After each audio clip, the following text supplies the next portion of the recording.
Vērtējot radošumu, mēs vērtējam 3 aspektus. Radošas personības īpašības, radošu procesu un radoša produkta kvalitāti. Radoša personība izpaužās caur uzdrīkstēšanos, risku, brīvu izvēli, neatkarīgiem spriedumiem, pārliecību par sevi un toleranci pret neskaidrībām. Katram no šiem te kritērijiem mēs varam uzdot savu jautājumu. Jautājiet saviem bērniem, kur tu riskēji? Ko tu uzdrīkstējies? Ko tu izvēlējies? Jautājot, ko tu izvēlējies? Radošā darbībā vai vizuālās mākslas darbā cilvēks izdara 10 izvēļu katrā darbā. Mums tā varētu likties, ko tad tur īpaši izvēlēties, ja? Bet viņam ir jāizvēlās motīvs, formāts, krāsa, izmērs, katras detaļas lielums un izvietojums. Ir ļoti daudz izvēļu. Un ja mēs uzdodam jautājumu, ko tu izvēlējies, tas nozīmē, ka bērns domā, tātad tas ir svarīgi, ka es izvēlos. Un viņš pievērš uzmanību tam tieši, ko viņš ir izvēlējies un kurā brīdī viņš ir izvēlējies. Mēs varam jautāt bērniem, tas jautājums ir, par ko tu esi pārliecināts? Radoša personība ir pārliecināta par to, ko viņa dara, un pieņem savas idejas. Par ko tu biji pārliecināts? Un viņa teiks, es biju pārliecināts par to, ka zilas debesis būs. Tā ir mana prasme izveidot kontrastu. Es zināju, ka zilas debesis būs. Es biju pārliecināts, ka es gribu zīmēt tieši šo māju. Par ko tu šaubījies? Es šaubījos par to, vai vajag ar dzelteno krītiņu zīmēt kontūru. Visi šie te izteikumi apraksta radošo procesu, kas ir ļoti bagāts un ļoti daudzveidīgs. Jautājam bērnam, ar ko tu lepojies? Un bērns saprot, es varu arī lepoties par kaut ko. Un varbūt viņš nelepojās ar visu darbu kopumā, bet viņš lepojās ar kaut kādu vienu detaļu. Kas bija sarežģīti? Kas tev lika sasprindzināties? No kā tu baidījies? Ko tu pārvarēji, kādas grūtības? Un viņam atkal ir jādomā, paga, par ko es šaubījos, ko es atrisināju. Jebkurā darbā ir tādi brīži, kad cilvēks iziet no savas komforta zonas un ka viņš izdara kaut ko, ko viņš zina, ka viņš nezina, kāds rezultāts tam būs. Bet viņš tomēr to dara. Tāds brīdis liecina par radošas personības izpausmi. Varbūt, ka visā garajā procesā tas ir ļoti, ļoti mazs un ļoti neilgs brīdis, bet vērtēšanas procesā to var pamanīt. Un radošums tādējādi stiprinās. Tad, kad mēs vērtējam radošo procesu, tad mēs uzdodam citus jautājumus. Radošais process ir saistīts ar atbrīvošanos, atraisīšanos, vieglumu, iztēles plūdumu, mieru un koncentrēšanos ar tādu brīvības izjūtu, elastību. Radošā procesā rodas atklājumi un pārsteigumi. Un attiecīgi mēs uzdodam bērnam jautājumu. Kas radās pats no sevis? Kāda jauna ideja radās? Mēs jautājam, ko tu darīji pirmo reizi?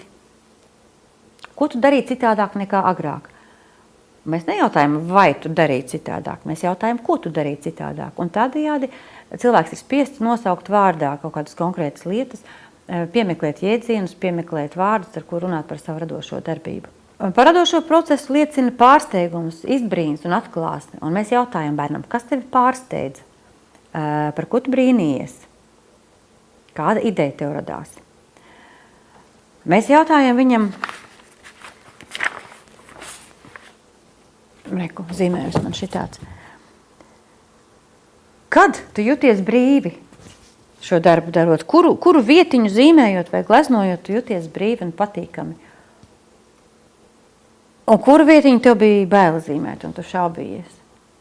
Un ja jūs to bērnam pajautāsiet, viņš atbildēs uz tādu jautājumu. Viņš ļoti labi zina, kurā brīdī, ko viņam bija viegli darīt un ko viņam bija darīt grūti un kur viņš tā kā saspringa. Trešais, ko mēs vērtējam, vērtējot radošumu, tas ir radošais produkts.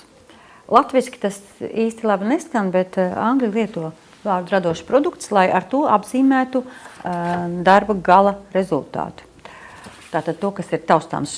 Šeit tas ir vizuālās mākslas darbs, tas ir zīmējums, bet tas var būt kāds problēmas risinājums, tā var būt kāda jauna struktūra, tās var būt jaunas zināšanas, kas ir radošās darbības produkts, jauns saskarsmes veids, jaunas attiecības.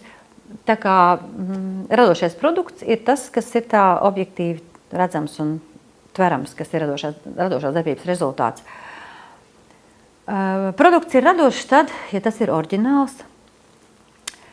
Produkts ir radošs, ja tas ir inovatīvs, kaut kas nebijis.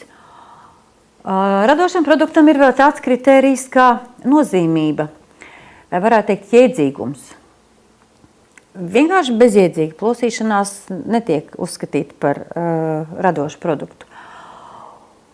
Un, lai radošs produkts būtu jēdzīgs, atbilstošs situācijai, ja tas būtu tiešām realistisks, noderīgs risinājums, viņam ir jābūt kaut kādā veidā profesionāli, prasmīgi paveiktam. Tas ir jautājums par to, cik tas ir vērtīgs. Un šeit ir tādi jautājumi, kas ir neparasts manā darbā, tas par oriģinalitāti. Kas ir oriģināls, kas ir neparasts manā darbā. Un es kā skolotāja varu paskatīties, un es jau redzu, ka te neparasts, reku tas zivtiņas faktūra ir neparasta. Vēl jau vairāk, ja bērns pats to ir izdomājis, nevis skolotājs parādījis priekšā. Es redzu, ka neparasti ir, ka jūras zvaigzne ir uzzīmēta, parasti bērni zīmē ūdens zāles. Bet šī gadījumā bērnam pašam ir jāpasaka, kas ir neparasts. To vislabāk ir pateikt, salīdzinot, redzot blakām citus darbus, bet to var pateikt arī pārdomājot savus atklājumus un savas jaunradušās idejas darba gaitā. Tātad, kas ir oriģināls manā darbā, ar ko tavs darbs ir neparasts? Tas ir viens jautājums. Un otrs jautājums ir, kas ir svarīgi tavā darbā? Kādēļ tu izvēlējies šādu zilganu toni? Kādēļ tu izvēlējies šādu faktūru zivtiņai? Jā, un šajā gadījumā pamatojot, dodot atbildes uz jautājumu, kādēļ es darīju tā vai tā, bērns sauc vārdā kultūras vērtības. Viņš nostauc, kas viņam ir svarīgi. Vai viņam ir svarīgi, lai zivtiņa izskatās interesanti? Vai viņam ir svarīgi parādīt, kādas zivtiņai ir zvīņas, ka tā ir tiešām, lai būtu droši, ka tā ir zivtiņa. Tātad pastāstīt, kā zivtiņa tik tiešām izskatās. Bet varbūt viņam vienkārši nebija citas krāsas, un viņš izgāja no situācijas ar to, piemērojot to krāsu, kas viņam bija pieejama. Ja, tad, un mēs noskaidrojam, un tādējādi viņš pasaka, kas ir svarīgi.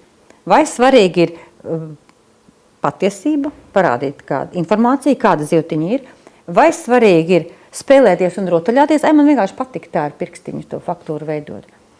Ja, vai svarīgi ir iziet no situācijas un izdomāt, kā padarīt darbu interesanti, jo tev nav nekādu citu instrumentu. Produktu vērtību palīdz apzināties arī tādi jautājumi, kas tas ir, ko tu esi radījis. Viņš teiks, tas ir gleznojums. Tas ir stāsts par dzīvi jūras dzelmē. Ja, tas ir stāsts par šprotes dzīvi, piemēram. Tātad jautājums, ko tu esi radījis, kas tas ir, ko tu esi izveidojis. Jautājums ir, tātad, kādēļ tu izvēlējies dažādus savu darbu komponentus? Ko tu gribēji savā darbā sasniegt? Kas tas bija, pēc kā tu tiecies?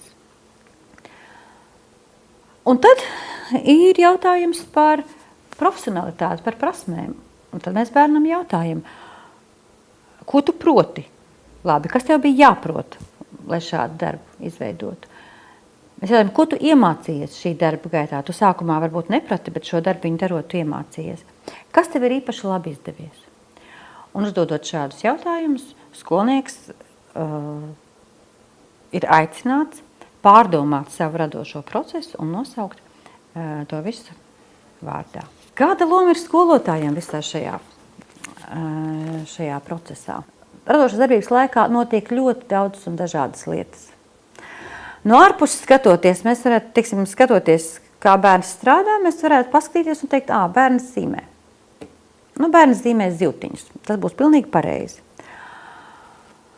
Bet skolotājs zina, ka zīmējot šīs zivtiņas, tajā radošajā procesā notiek ļoti daudzas lietas. Un skolotājs zina, kāda ir radošās darbības struktūra, un skolotājs zina, ar kādiem vārdiem par to var pastāstīt.